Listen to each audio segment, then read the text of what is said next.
नमस्कार मंडळी, कशा आहात तुम्ही सगळे? मजेत ना? माझं नाव आहे मोनिका परब गुबल आणि आपल्या मराठी युट्यूब चॅनलवर तुमचं खूप खूप स्वागत आहे. नेहमीप्रमाणे आम्ही आलोय एक नवीन पॉडकास्ट घेऊन तुमच्यासाठी आणि हा पॉडकास्ट खूप माहितीपूर्ण असणार आहे नेहमीसारखाच. आजचा जो टॉपिक आहे तो आहे इन्शुरन्सशी रिलेटेड. इन्शुरन्स तुम्हाला माहिती आहे की खूप जास्त पॉप्युलर आहे सध्या, टॉपिक ट्रेंडिंग आहे आणि याबद्दल माहिती आहे बऱ्याच लोकांना, पण आपल्याला अजून डिटेलमध्ये जाणून घ्यायचंय की कसं काय असतं सगळं. आणि त्यासाठी आपल्याकडे त्या फील्डमधले एक्सपर्ट्स आहेत जे आलेले आहेत आपल्याकडे गेस्ट म्हणून. त्याआधी एक सांगते मी तुम्हाला की आपले व्हिडिओज दर गुरुवारी दुपारी 12 वाजता येणार आहेत. तर नक्की आपल्या व्हिडिओला लाईक करा, कॉमेंट करून सांगा व्हिडिओ कसे वाटतात आणि चॅनलवर नवीन असाल तर चॅनलला सबस्क्राईब करायला विसरू नका. मी एक बेसिक माहिती देते आपल्या गेस्ट बद्दल आणि पुढे मग आपण त्यांच्याशी संवाद साधूयातच. तर आपल्यासोबत आहेत वैभव कोहिनकर सर आणि निलेश पठारे सर, आणि हे दोघेही इन्शुरन्स कन्सल्टंट आहेत. तर जास्त माहिती आपण त्यांच्याकडून जाणून घेऊयातच. त्याआधी मी सांगते की माझ्यासोबत आहे प्रिया सदार. नमस्कार मंडळी, मी प्रिया सदार. आपल्याकडे वैभव सर आणि निलेश सर आलेलेच आहेत. आता त्यांना त्यांची जर्नी विचारूया, त्यांच्याबद्दल थोडी डिटेल इन्फॉर्मेशन घेऊया. Stay tune. सर, तुमच्या क्वालिफिकेशन बॅकग्राऊंड बद्दल आणि तुमच्या करिअर ग्रोथ बद्दल थोडंसं आपल्या प्रेक्षकांना सांगा, म्हणजे पुढे तुम्ही कसं त्याच्यामध्ये वाटचाल केली वगैरे. तर नमस्कार, मालवणी एक्सप्लोरर जो यूट्यूब चॅनल आहे त्यासाठी नमस्ते. माझं एज्युकेशन बॅकग्राऊंड जर विचार केला तर हे टोटली डिफरंट आहे. ह्या इन्शुरन्स सेक्टरपासून माझं BE झालंय मेकॅनिकलमध्ये. तर ह्या क्षेत्रात मी थोडासा ॲक्सिडेंटलीच आलो आहे. नंतर मला याची आवड निर्माण झाली आणि मग पूर्ण जे माझं कोर होतं ते मी स्किप करून ह्याच फील्डमध्ये पूर्ण करिअर निवडलं आणि फुल टाईम एक 8 वर्षापासून यातच मी काम करतोय.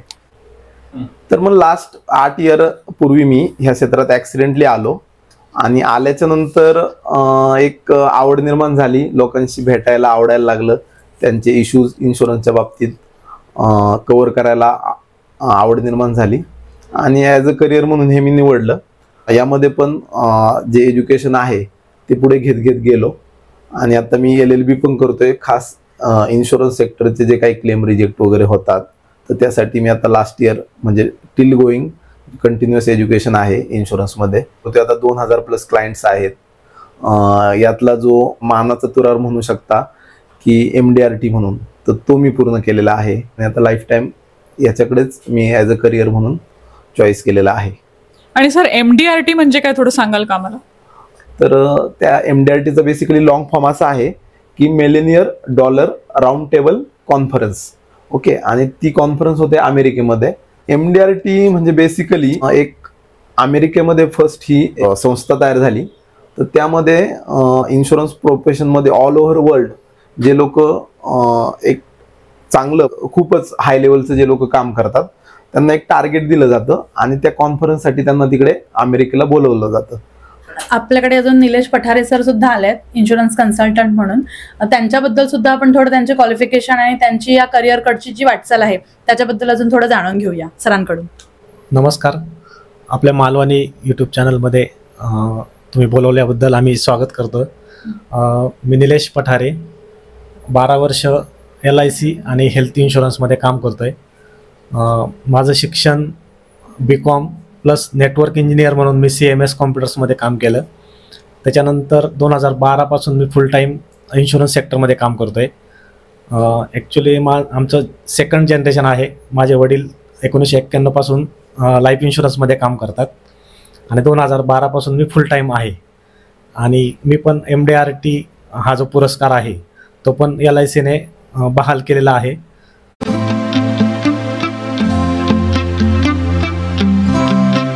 ओके, तर सगळ्यात महत्वाचं म्हणजे इन्शुरन्स बद्दल माहिती घेताना कोणकोणत्या प्रकारचे इन्शुरन्स असतात हे माहिती असणं फार गरजेचं आहे. तर आपण सरांनाच विचारूया की इन्शुरन्समध्ये कोणकोणते प्रकार असतात. मेनली इन्शुरन्स 2 प्रकारामध्ये डिवाइड होते, एक लाईफ इन्शुरन्स आणि जनरल इन्शुरन्स. बट आता जनरल इन्शुरन्समध्ये एक प्राईम जो इन्शुरन्स आहे तो हेल्थ इन्शुरन्स. त्यामुळे लोकांना असं वाटतं की इन्शुरन्स 3 प्रकारात डिवाइड होतं, जनरल इन्शुरन्स, लाईफ इन्शुरन्स आणि हेल्थ इन्शुरन्स. बट तसं नाही आहे. हेल्थ इन्शुरन्स हा जनरल इन्शुरन्सचाच एक सब पार्ट आहे. जनरल इन्शुरन्समध्ये मग हेल्थ इन्शुरन्स येतो, कार इन्शुरन्स येतो, प्रॉपर्टी इन्शुरन्स येतो, मरीन इन्शुरन्स येतो, तर प्रोफेशनल इन्शुरन्स येतो असे भरपूर प्रकारचे सब टाईप त्यात खूप आहेत. तुमचा मोबाईल आहे तर त्याचा पण आता आपण फोनचा पण इन्शुरन्स यायला लागला. ज्वेलरीचा इन्शुरन्स आपण एक 15-20 वर्षापूर्वी करत नव्हतो, तर आता आपण ज्वेलरीचा पण इन्शुरन्स करतोय. इलेक्ट्रॉनिक गॅजेट जे आहे त्याचं ब्रेकडाऊनचा पण इन्शुरन्स होतो. तुमचा जर महागातला चष्मा असेल तर तुम्ही तो पण इन्शुअर करू शकता की बाबा माझा इम्पोर्टेड चष्मा आहे, तो जर फुटला तर त्याचा इन्शुरन्स करू शकता. म्हणजे हे जे सेक्टर आहे आता, हे जसं डिमांड टू सप्लाय तसं ते ग्रो होतंय. म्हणजे लोकांना आता गरज भासायला लागली की बाबा माझी ज्वेलरी 1 CR ची घरात असते तर मला ती इन्शुअर केली पाहिजे. दिवसेंदिवस काय व्हायला लागलं ना, बँकेत पण लॉकर्स अवेलेबिलिटी कमी व्हायला लागली, बट त्यामुळे मग लोक त्याला इन्शुअर करू लागले. राईट.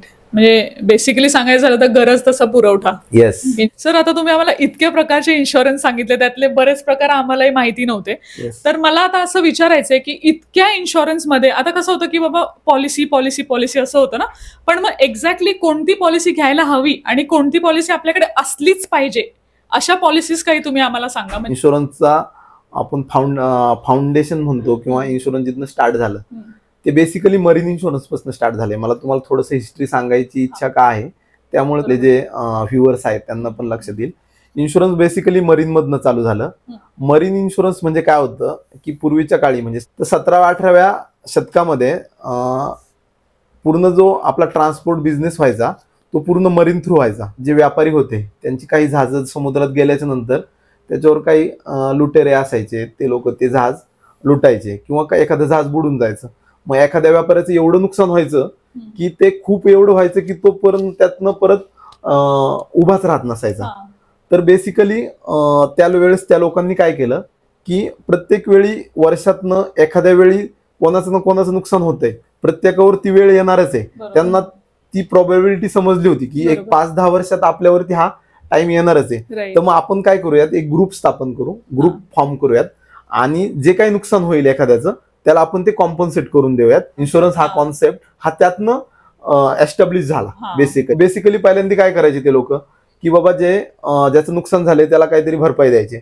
मग ते ठराविक रक्कम ऍडव्हान्स मध्येच काढायला लागले. ती रक्कम म्हणजे काय, तर आजच्या इन्शुरन्सच्या कन्सेप्ट मध्ये जर तो विचार केला तर तो प्रीमियम. ओके, तो प्रीमियम तुम्ही आधीच पे करता त्या गोष्टीसाठी. म्हणजे एखादी अनसर्टन मोमेंट जी घडणार आहे तिच्या अगोदरच तुम्ही त्यासाठी प्रीमियम गोळा करताय. मग त्यांनी तसंच केलं, मग ते प्रत्येकाला भरपाई मिळायला लागली. मग एंडोमेंट पॉलिसी चालू झाल्या, म्हणजे की बाबा तुम्ही प्रीमियम भरताय आणि नंतर तुम्हाला एक काहीतरी मॅच्युरिटी पण मिळते. जर काही नाही अनसर्टन इव्हेंट झाला इन बिटवीन तर तुम्हाला लास्टला काहीतरी पैसे रिटर्न पण मिळतात. मग त्यातनं एंडोमेंट पॉलिसी चालू झाल्या. अशा पद्धतीने हे इन्शुरन्स सेक्टर वाढत गेलं. मग बेसिकली पहिला इन्शुरन्स कुठला आला तर मरीन आला. त्यानंतर मग लोकांना समजलं की मग अशी जी घटना आहे ती आपल्या फॅमिलीमध्ये पण घडू शकते, कोणीतरी जाऊ शकतं. तर मग त्यानंतर लाईफ इन्शुरन्स आला. रिसेंटली पाहू शकता की कोविडमध्ये खूप हॉस्पिटलायझेशन एक्सपेन्सेस एवढे व्हायला लागले की बाबा ते सस्टेन करू शकत नाही कुठली फॅमिली. तर मग हेल्थ इन्शुरन्स आला. ग्लोबलायझेशन झालं, त्यानंतर कार्स आल्या. मग कार, माझी 15 लाखाची कार आहे तर तिचा जर पुढे ऍक्सिडेंट झाला तर मग मी काय करू, एवढा खर्च कसा करू. मग कार इन्शुरन्स आला. आयफोन तुम्ही पाहता 2-2 लाखापर्यंत आयफोन आहेत, तर मग त्यासाठी इन्शुरन्स आला. ओके, पण एवढ्या सगळ्या इन्शुरन्स मध्ये कुठला गरजेचा आहे, असलाच पाहिजे असा कुठला इन्शुरन्स, म्हणजे असलं कुठला सेक्टर आहे इन्शुरन्स? आता बेसिकली ना हा जो तुमचा क्वेश्चन आहे हा खूप गरजेचा आहे आणि आजकाल लोक खूप कन्फ्युज होतात की माझ्याकडे ते इन्शुरन्स आहे. ऍज अ कन्सल्टंट माझा 8 वर्षाचा एक्सपिरियन्स, यावरनं जर मला काही सजेस्ट करायचं झालं तर इन्शुरन्सला मी ना 3 सेगमेंटमध्ये डिवाइड करतो. फर्स्ट बेसिक, जो तुम्हाला खूप निडेड आहे. सेकंड की बाबा तो एक ठराविक वेळेनंतर तोही निडेड आहे. आणि एक लक्झरी, तो की बाबा तुमच्यावर डिपेंडंट, म्हणजे खूप निडेड नाहीये पण तुम्हाला घ्यायचा तर तुम्ही घेऊ शकता. तर फर्स्ट मी त्याला ना फर्स्ट बेसिक लाईफ इन्शुरन्स सगळ्यात मी प्रायोरिटीला देतो. ऍट अ टाइम जर तुम्हीच नसाल तर तो लॉस कोण कॉम्पन्सेट करणार, बरोबर? तर हा जो लॉस आहे, म्हणजे हा जो तुमचा फॅमिलीचा लॉस आहे तुम्ही गेल्याच्या नंतर, हा कधीच न भरून निघणार आहे.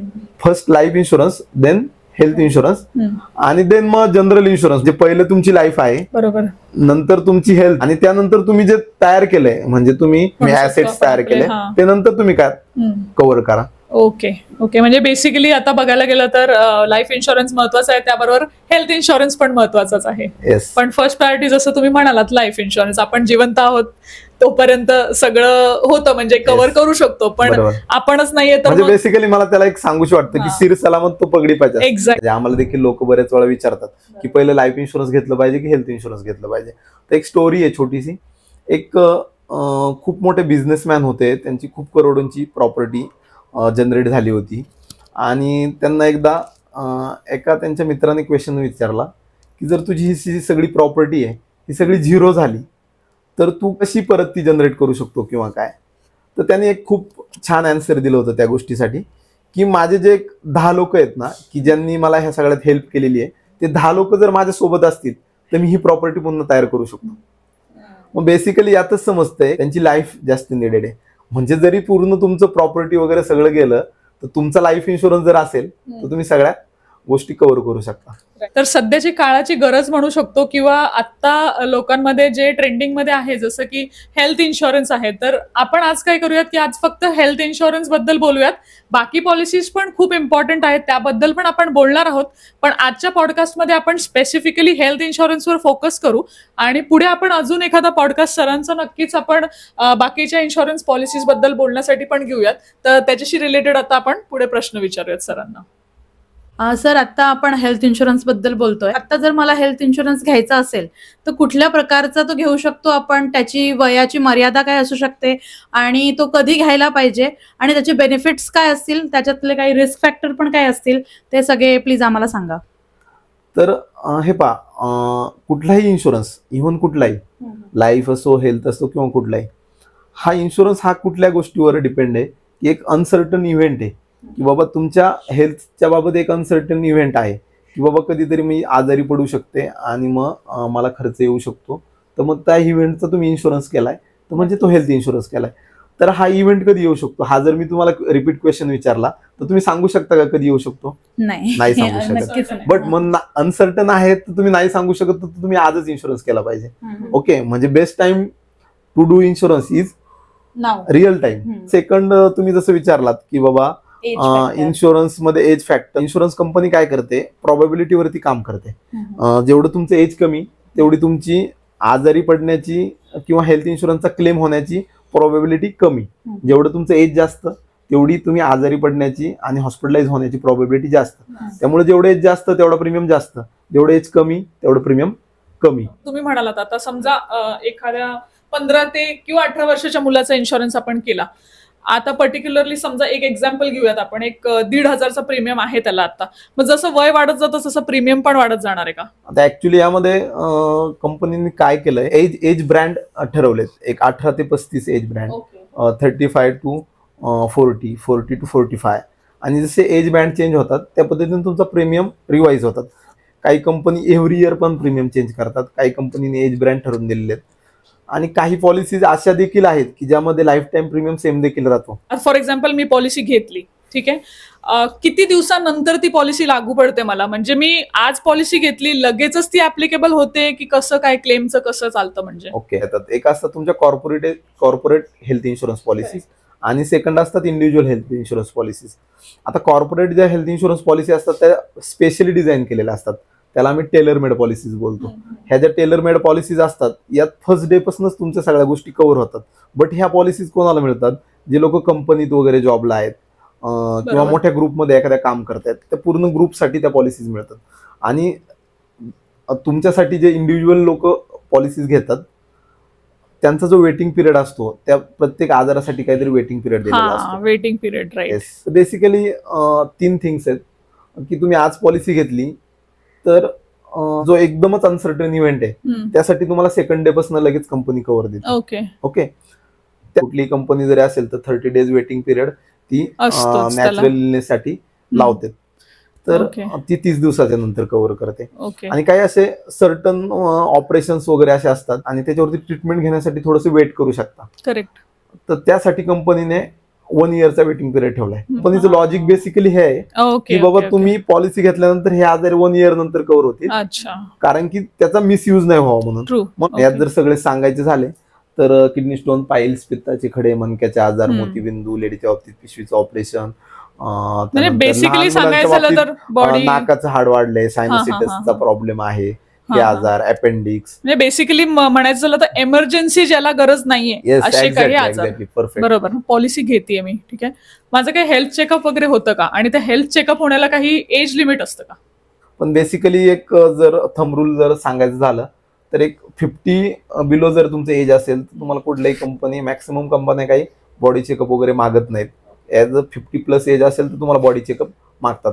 आणि सेकंड थिंग असं की तुम्हाला ऑलरेडी जर काही इलनेस असेल तर मग ते तुम्ही डिक्लेअर केल्याच्या नंतर हेल्थ इन्शुरन्स कंपनी तुमच्याकडे त्याच्याशी रिलेटेड जर काही त्यांना डाऊट्स असतील तर चेकअप कॉल करू शकता. समजा आता फॉर एक्झाम्पल मला डायबिटीज आहे, ठीक आहे. ओके. जसं तुम्ही म्हणालात की डिस्क्लोज करायला पाहिजे आपण, आणि करायलाच पाहिजे.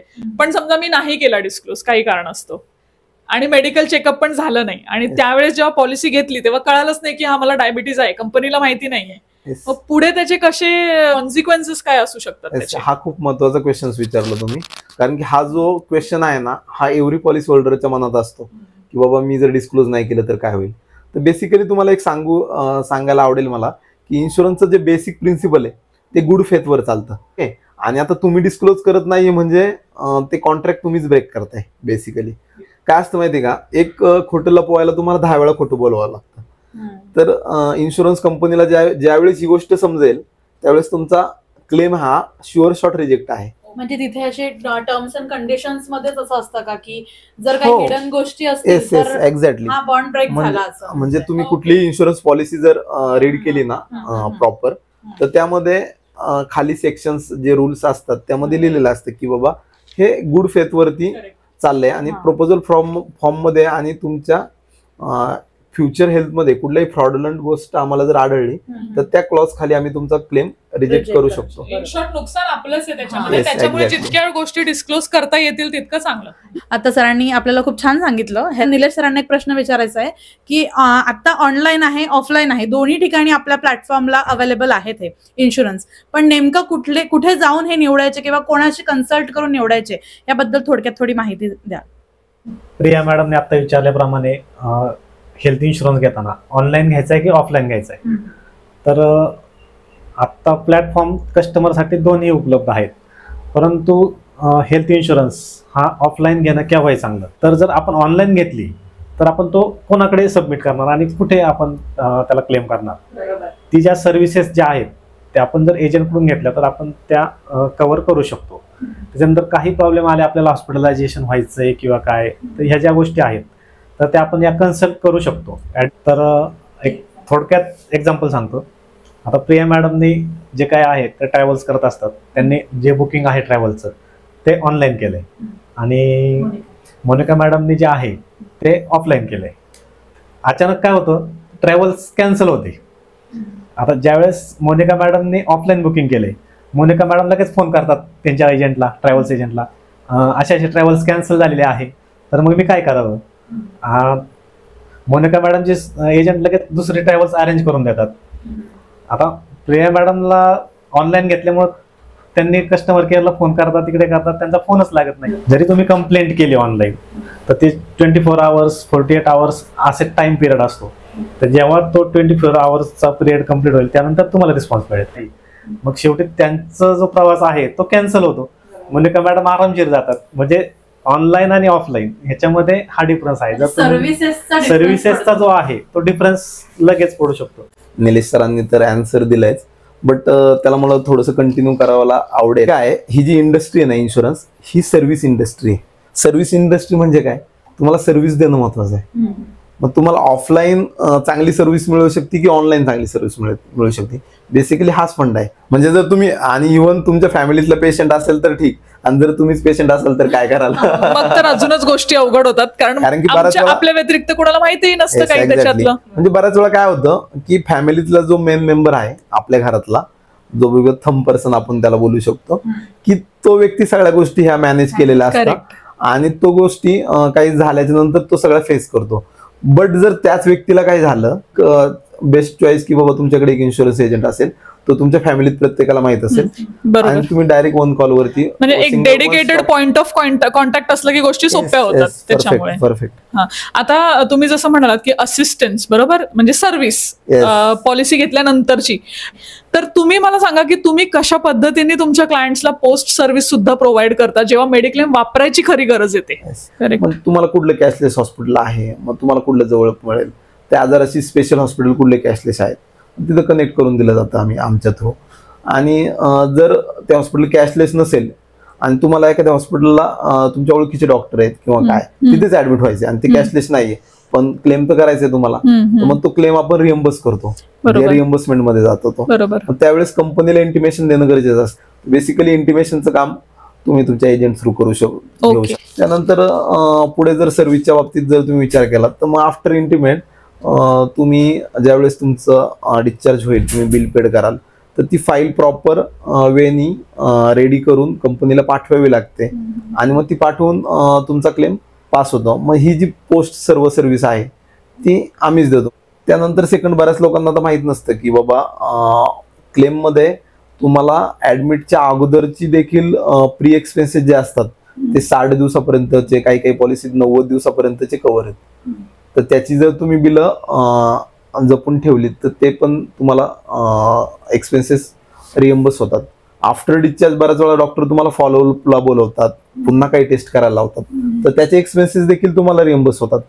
तर हे पण आहे pre expenses, post expenses. Sir, मग आता ह्या सगळ्या प्रोसेसमध्ये हॉस्पिटलायझेशन जे आपण म्हणतोय तर त्याच्यामध्ये पण काही फ्रॉड होऊ शकतो का? फ्रॉडचा जर हॉस्पिटलच्या बाबतीत जर तुम्ही विचार केला तर याच्यात म्हणजे आता लेटेस्ट मध्ये भरपूर फ्रॉड व्हायला लागले. बऱ्याच वेळा काय होतंय की तुमची जी इन्शुरन्स पॉलिसी आहे तिचा डाटा कुठून तरी कॅच केला जातो आणि तिच्या अंडर दुसरंच कुठलं तरी व्यक्तीला हॉस्पिटलाइज करून तुमच्या इन्शुरन्स पॉलिसीचा देखील यूज केला जाऊ शकतो.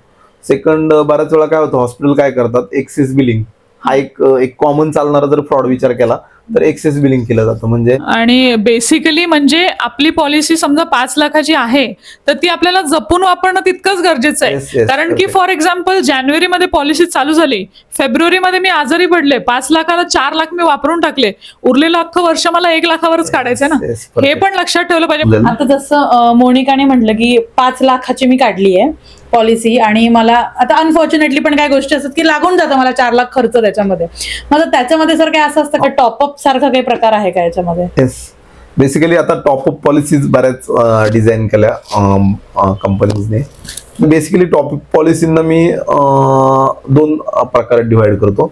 एक प्लेन टॉपअप पण लोक घेऊ शकतात की बाबा त्यांची बेसिक पॉलिसीज नाहीये, ग्राउंड पॉलिसीज नाहीये कुठलीच, आणि त्यांनी डायरेक्ट 5 लाखाच्या वरती, त्याला आम्ही थ्रीशोल्ड बोलतो, म्हणजे ज्याच्यावरती तुमची टॉपअप पॉलिसी यूज होणार आहे तो जो बेसिक अमाऊंट आहे सम इन्शोर्ड, तिला थ्रीशोल्ड बोलतो. म्हणजे आता 3 लाखाचा थ्रीशोल्ड पण घेऊ शकता तुम्ही किंवा 5 लाखाचा थ्रीशोल्ड पण घेऊ शकता. सपोज फॉर एक्झाम्पल तुम्ही 5 लाखाचा थ्रीशोल्ड घेतला तर 5 लाखाच्या वरती जेवढे एक्सपेन्सेस होणार आहे तेवढे तुमचे टॉपअप पॉलिसीतनं कव्हर होतील. म्हणजे 5 लाखाचा थ्रीशोल्ड घेतला आणि तुम्ही 10 लाखाचं टॉपअप घेतले, म्हणजे फॉर एक्झाम्पल तुम्ही 5 लाखापर्यंत खर्च करू शकता आणि 10 लाखाचं टॉपअप घेतले, तर तुमचा 2 लाख खर्च झाला तर तुम्हाला टॉपअप पॉलिसीतनं मिळणार नाही. पण तुमचा ज्यावेळेस 7 लाख खर्च होणार आहे तर पहिले 5 लाख तुमचे थ्रीशोल्ड मध्ये गेले, वरचे 2 लाख तुम्हाला टॉपअप मध्ये मिळणार आहेत. तर अशा पद्धतीने ह्या टॉपअप पॉलिसी वर्क करतात. आणि काही लोक काय करतात की त्यांची एक बेसिक पॉलिसी पण असते 5 लाखाची आणि तिच्यावरती टॉपअप घेतात 10 लाखाचं. मग 5 लाखाचा पर्यंतचा खर्च बेसिक पॉलिसीत नव्हतो, रेग्युलर पॉलिसीतनं, आणि 5 लाखाच्या वरचा जो खर्च आहे तो टॉपअप पॉलिसीत नव्हतं.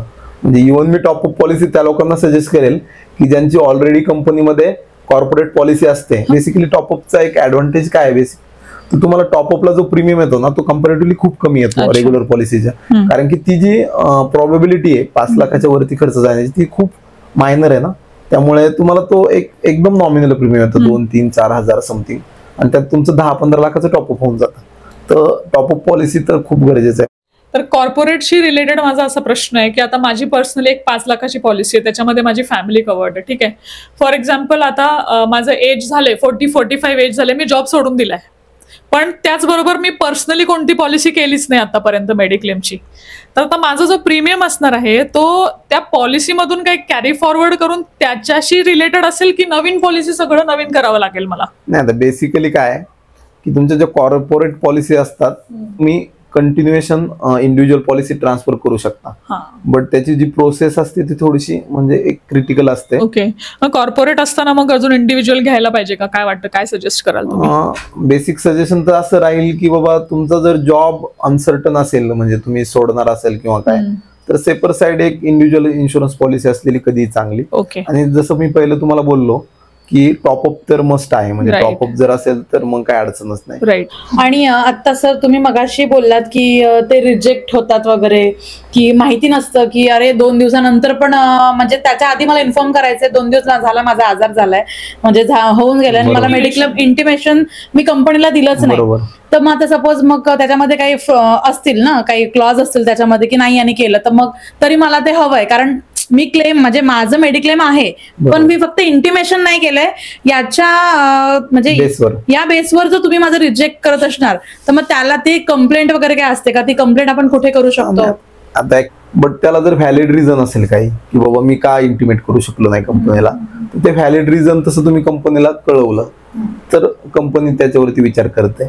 सेकंड, त्यानंतर देखील कंपनीने तुम्हाला नाही रिस्पॉन्स दिला तर तुम्ही प्रत्येक इन्शुरन्स कंपनीचं एक ग्रीव्हन्स डिपार्टमेंट असतं, त्या डिपार्टमेंटला तो मेल फॉरवर्ड करू शकता की बाबा असं असं माझा इश्यू होता त्यामुळे मी इंटिमेट नाही करू शकलो.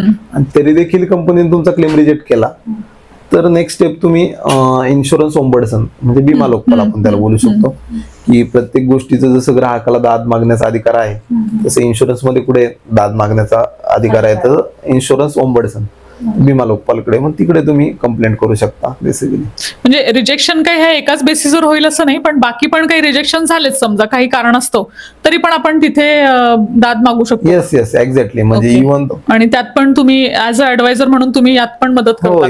येस म्हणजे इव्हन मग बऱ्याच वेळा काय होतं, लोक ऑनलाईन इन्शुरन्स घेतलेला असतात, त्यांचा क्लेम रिजेक्ट होतो, पुढे जायचं काय करायचं काही माहित नसतं, मग त्यावेळेस आपण ह्या पद्धतीने त्यांना ऍडवाइस. तर आता तुमच्या करिअरमध्ये दरवर्षी तुम्ही 1 करोड प्लस म्हणजे ही अमाऊंट झाली तेवढे तुम्ही सेटलमेंट्स करून दिलेले आहेत लोकांचे, क्लेम सेटलमेंट्स, ठीक आहे. तर त्याच्यामध्ये तुम्हाला बरेच अनुभव आले असतील, कोणाचं रिजेक्शन झालं असेल काही कारणास्तव किंवा काही असं एखादं एक्झाम्पल जे आम्हाला आमच्या प्रेक्षकांना तुम्हाला सांगता येईल तर चांगलं होईल. बेसिकली असे एक्झाम्पल्स तर भरपूर आहे, बट तुम्हाला 1-2 एक्झाम्पल मी सांगेल. माझ्याकडे जर पॉलिसी असेल तर एवढ्या एक्सपिरियन्स नुसार तर रिजेक्ट जर क्लेम होणार असेल तर मी क्लायंटला आधीच सांगतो की हा क्लेम रिजेक्ट होणार आहे, आणि जो क्लेम पास होणार आहे तो मी पहिल्या दिवसापासूनच सांगतो की हा क्लेम पास होणार आहे, काही अडचण नाही. म्हणजे कंपनीने जरी रिजेक्ट केला, मी जर त्याला सांगितलं असेल हा पास होणार आहे, तर तो पास करून देण्याची जबाबदारी माझी, कारण की त्याचं मेरिट जे आहे ना ते मला समजलेलं असतं. तर एक एक्झाम्पल सांगायला आवडेल तुम्हाला. एक फॅमिली मेंबर होते ओळखीतलेच, तर त्यांनी इन्शुरन्स पॉलिसी 7.5-8 लाखाची इन्शुरन्स पॉलिसी घेतली होती आणि त्यांना ब्रेन हॅमरेज झाला आणि ऑपरेशन झालं. ब्रेन हॅमरेज नंतर इन्शुरन्स कंपनीला क्लेम केला हॉस्पिटलने, इन्शुरन्स कंपनीने क्लेम रिजेक्ट केला. नंतर मग डिस्चार्ज झाल्यानंतर बाबा क्लेम का रिजेक्ट झाला, मग ती सुरुवात झाली. तर त्याच्यात रिझन असं दिलं त्यांनी की बाबा बीपी आणि बीपीशी रिलेटेड जे आजार आहेत ते आम्ही 2 इयर्स कव्हर नाही करत. मग तशी ती पूर्ण केस आपण तयार केली. यांना बीपीचा त्रास गेल्या 4-5 वर्षापासून कधीच नाहीये, हे साधी एक टॅबलेट पण बीपी साठी घेत नाहीये, आणि ब्रेन हॅमरेज ह्या कारणांमुळे देखील होऊ शकतं. असे ज्यांनी ऑपरेट केलं त्यांच्याकडून त्या डॉक्टरांकडून एक लेटर घेतलं आणि ती केस पुन्हा रिप्रेझेंट केली, आणि विदिन 15 डेज पुन्हा कंपनीने ती प्रॉपर केस स्टडी केली आणि विदिन 15 डेज तो क्लेम त्यांचा पास झाला. म्हणजे रिजेक्ट झालेला क्लेम पुन्हा जवळपास त्यांना 8 लाख रुपये मिळाले. याच्या पुढचं उदाहरण म्हणजे हा तर इन्शुरन्स कंपनीनेच पास करून दिला ग्रीव्हन्स डिपार्टमेंटनी. तर आता एक लेटेस्ट केस आहे. तर एक माझे क्लायंट होते, त्यांना छोटा क्लेम होता, 15-20 हजाराचा क्लेम होता. कंपनीने असं रिझन दिलं रिजेक्शन मध्ये की ह्या आजारासाठी तुम्हाला ऍडमिटची गरज नव्हती, ओपीडी बेसिसवरती तुम्ही ही गोष्ट क्युअर होऊ शकत होते, क्युरेबल होते, आणि क्लेम रिजेक्ट झाला. आता ते ऍक्सिडेंटली माझ्या परिचयात आले आणि ते म्हणले अहो सर माझा असा आहे का इन्शुरन्स कंपनीने क्लेम रिजेक्ट केला, तर मी काय करू शकतो किंवा ओके. मग ती केस स्टडी केल्याच्या नंतर मी इन्शुरन्स कंपनीला पुन्हा त्यांच्या ग्रीव्हन्स डिपार्टमेंटला रिप्रेझेंट केली, त्यांनी देखील रिजेक्शन दिलं. मग त्याच्या पुढची स्टेप जसं तुम्हाला सांगितलं की ओंबडसनकडे जायला. मग आम्ही काय केलं की बाबा 3 वेळा ते ओपीडीला गेले होतात, तरी त्यानंतर पण त्यांना आराम नव्हता मिळाला. मग डॉक्टरचं एक लेटर तसं अटॅच करून दिलं की बाबा का नव्हता मिळाला, ऍडमिशनची गरज का होती, आधी तर ऑलरेडी 3 वेळा ओपीडीला गेलेले होते.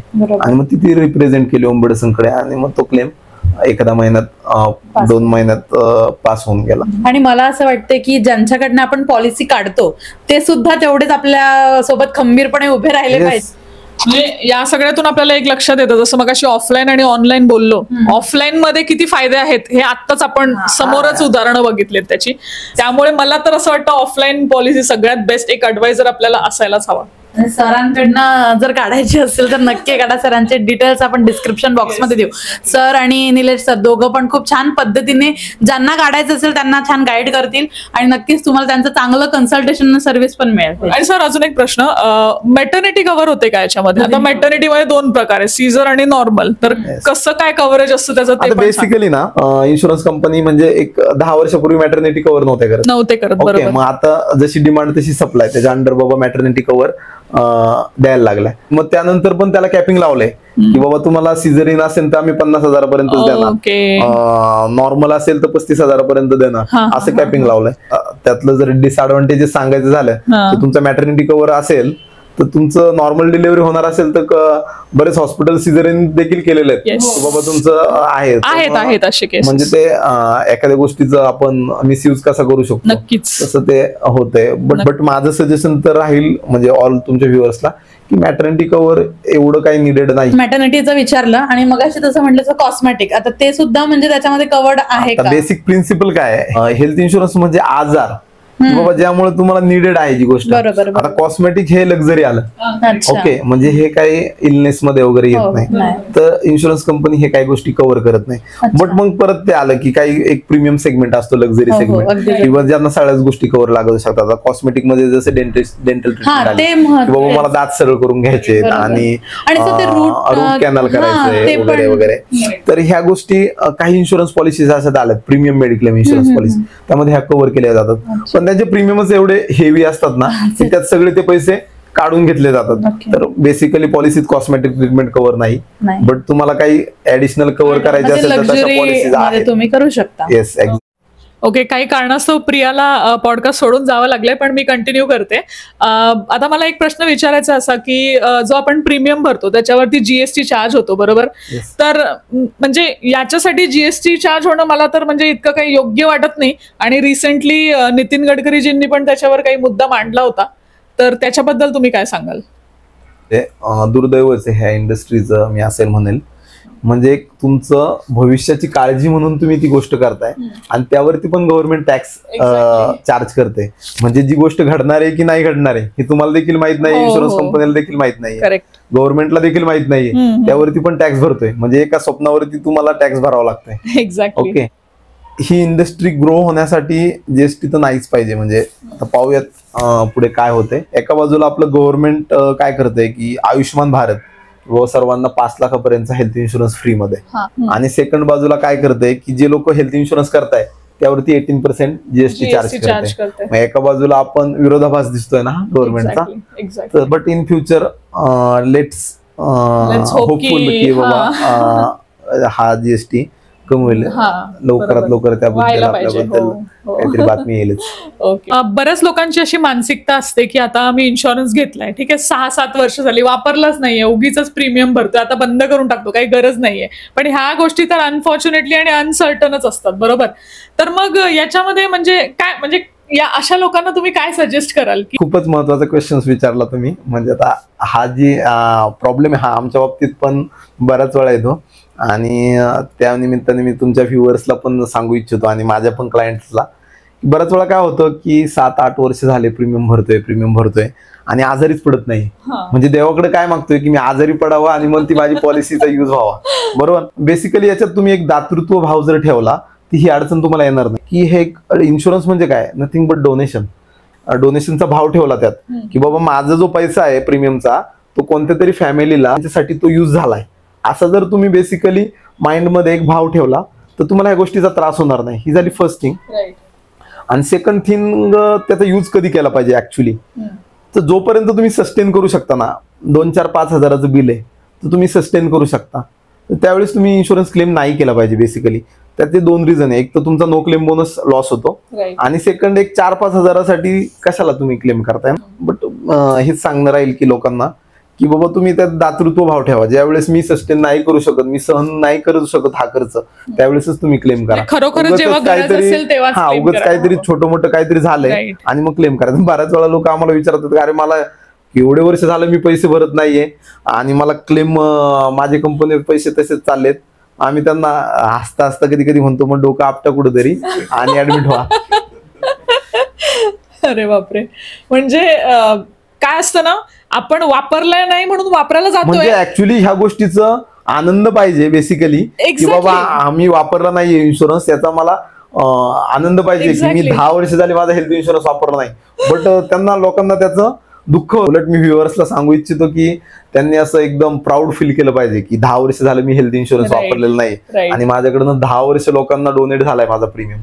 हा एक डोनेशन आहे, तुम्ही आपण बऱ्याच वेळा डोनेट करतोच ना प्रत्येक. आता तुम्ही हा विचार करा की तुम्ही क्लेम करत नाहीये, ठीक आहे, तर तुम्हाला नो क्लेम बोनस मिळतोय, कुठेतरी फायदा होतोय.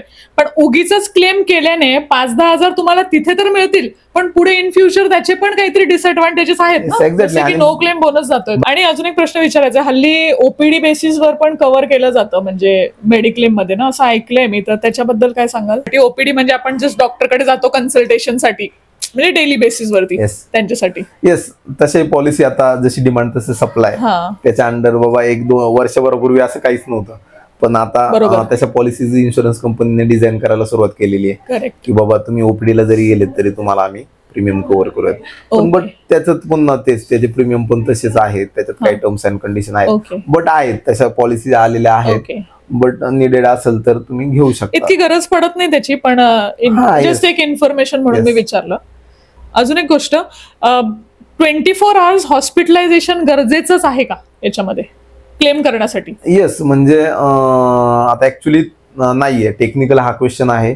प्रत्येकच हॉस्पिटलायझेशन मध्ये 24 आवर्स हॉस्पिटलायझेशन गरजेचं नाहीये. म्हणजे इव्हन बऱ्याच आजार असे असतात की जे तुमचे डे केअर मध्ये कव्हर होतात. म्हणजे 1 डे फक्त तुम्हाला ऍडमिट ठेवलं जातं, डे केअर केलं जातं आणि त्यात ते कव्हर होतात. बेसिकली आता तुम्ही जर बघाल रिसेंटली असं खूप जास्त किडनीचे इश्यूज लोकांना येतात आणि डायलिसिस करणारी लोक आहेत आठवड्यातून 2-3 वेळा, तर त्यांच्यासाठी ते डे केअर मध्येच कव्हर होतं. म्हणजे मेडिक्लेम मध्ये हे सुद्धा कव्हर होतं. इव्हन कॅन्सर मध्ये तुम्हाला केमोथेरपी करावं लागते, राईट. ती पण Day care मध्येच येते ती सुद्धा. गरजेची नसते. सकाळी Okay. तुम्ही गेलात की संध्याकाळी करेक्ट करेक्ट, केमो मध्ये पण तुम्हाला सोडतात, तर ती डे केअर प्रोसिजर मध्ये ते पण त्यात कव्हर होतं हेल्थ इन्शुरन्स. येस. तशा अशा जवळपास 300 ते 350 प्रकारच्या डे केअर प्रोसिजर्स आहेत. ओके मग ओके. हेच परत आलं की Good ऑफलाईन information. ऑनलाईन, मग ते तुम्हाला Yes. डे केअर प्रोसिजर कशा समजणार किती येस, काय? पण मी तर आता ऑफलाईनच प्रेफर करेन. ओके, आजकाल टॅक्स वाचवायला सगळ्यांनाच आवडतं, तर टॅक्स पण वाचत असेल आणि त्याचबरोबर आपला फायदाही होत असेल मेडिक्लेम किंवा हेल्थ इन्शुरन्स, कोणत्याही इन्शुरन्स थ्रू, तर त्यापेक्षा चांगलं काहीच नाही.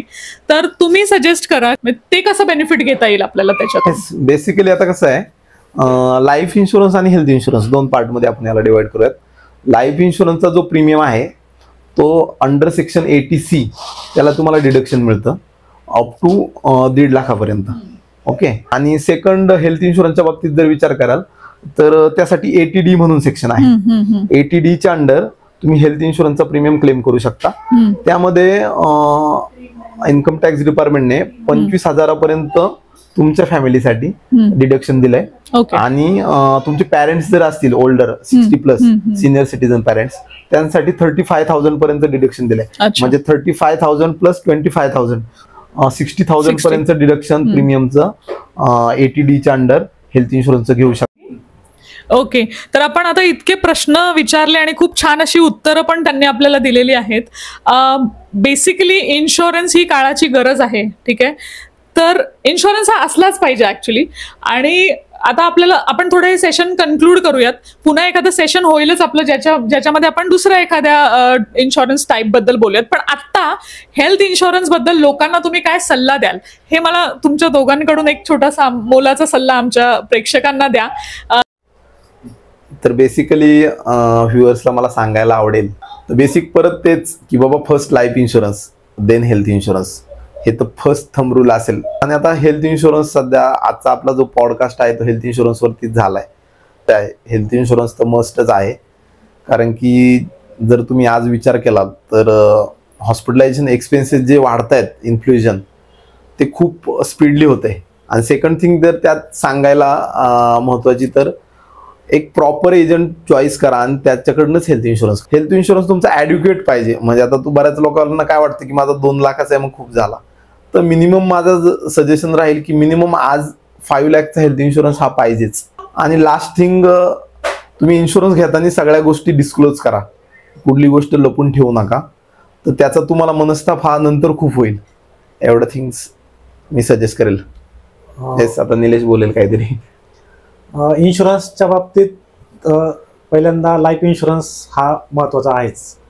लाईफ इन्शुरन्स घेताना आपण आपल्या ॲडवायझरला पण विचारलं पाहिजे की तुम्ही तुमचा लाईफ इन्शुरन्स किती घेतलेला आहे, तुम्ही किती प्रीमियम पे करता. ह्या गोष्टी विचारूनंतर तुम्ही लाईफ इन्शुरन्स निवडू शकता. त्यानंतर हेल्थ इन्शुरन्सच्या बाबतीत पण आपण जो काय 5 लाखाचा 10 लाखाचा घेऊ, जर आपल्या 5 लाखाच्या इन्शुरन्ससाठी जर 15,000 रुपये प्रीमियम असेल, तो जर आपण 10 लाख किंवा 15 लाख घेतोय तर डबल किंवा टिबल 3 पट प्रीमियम होत नाही त्याचा. म्हणजे असं होत नाही की इन्शुरन्स डबल कव्हर केला की प्रीमियम डबल होते, असं नाही आहे. तो फार तर एक 10-25 ते 30% वाढतो. त्यामुळं घेताना पण असा विचार करा की आपल्याला किती गरज आहे. त्यामुळं हेल्थ इन्शुरन्स घेताना ॲड्युकेट इन्शुरन्स असणं खूप गरजेचं आहे. आता जसं निलेश बोलला की बाबा तुम्ही तुमच्या इन्शुरन्स ॲडवायझरला पहिलं विचारा की त्यांचा कितीचा आहे, मग त्यावरनं तुम्ही हा एक थंब रूल असू शकतो म्हणजे तुमचा चॉईस करण्यात. तुमचा बेसिकली याच्यातनं 2 गोष्टी तुम्हाला समजतील की बाबा तुमचा इन्शुरन्स एजंटच हा प्रॉपर आहे की नाही, प्रोफेशनल आहे की नाही, हे ह्या पॉईंटवरनं समजेल. मग आता जर आम्हाला जर विचारलं तुम्ही, तर आज माझा जवळपास 1 करोडचा लाईफ इन्शुरन्स आहे आणि हेल्थ इन्शुरन्स 10 लाखापर्यंत माझा हेल्थ इन्शुरन्स आहे. निलेशचा जरी विचारला तरी माझा पण 1 करोडचा लाईफ इन्शुरन्स आहे आणि हेल्थ इन्शुरन्स 10 लाख आहे. तुमचा जो इन्शुरन्सचा जो पोर्टफोलिओ आहे ना, तो रिवाइज करत चला, तो अपडेट ठेवत चला. म्हणजे असं नाही की बाबा तुम्ही 5 वर्षापूर्वी एखादा इन्शुरन्स घेतलाय आणि माझ्याकडे आहे असं म्हणून रिलॅक्स झालेत. 5 वर्षानंतर बरेच चेंजेस झालेत, इन्फ्लेशन बरंच वाढलंय, तर तुम्ही तुमची सॅलरी पण बरीच वाढलेली आहे, तर तुम्ही अपडेट होत जा. त्याबाबत अपडेट करणं खूप महत्त्वाचं आहे. ओके, तुम्हाला व्हिडिओ आवडला असेल तर व्हिडिओला लाईक करा, कॉमेंट करून सांगा व्हिडिओ कसा वाटलाय, आणि प्रश्न सुद्धा असतील तर नक्कीच विचारा कॉमेंटमध्ये. आणि चॅनलवर नवीन असेल तर चॅनलला सबस्क्राईब करायला विसरू नका. आपण दर गुरुवारी दुपारी 12 वाजता भेटणारच आहोत. चला तर मग भेटूया पुन्हा एकदा एखाद्या अशाच नवीन पॉडकास्टमध्ये. तोपर्यंत tata, bye bye, take care.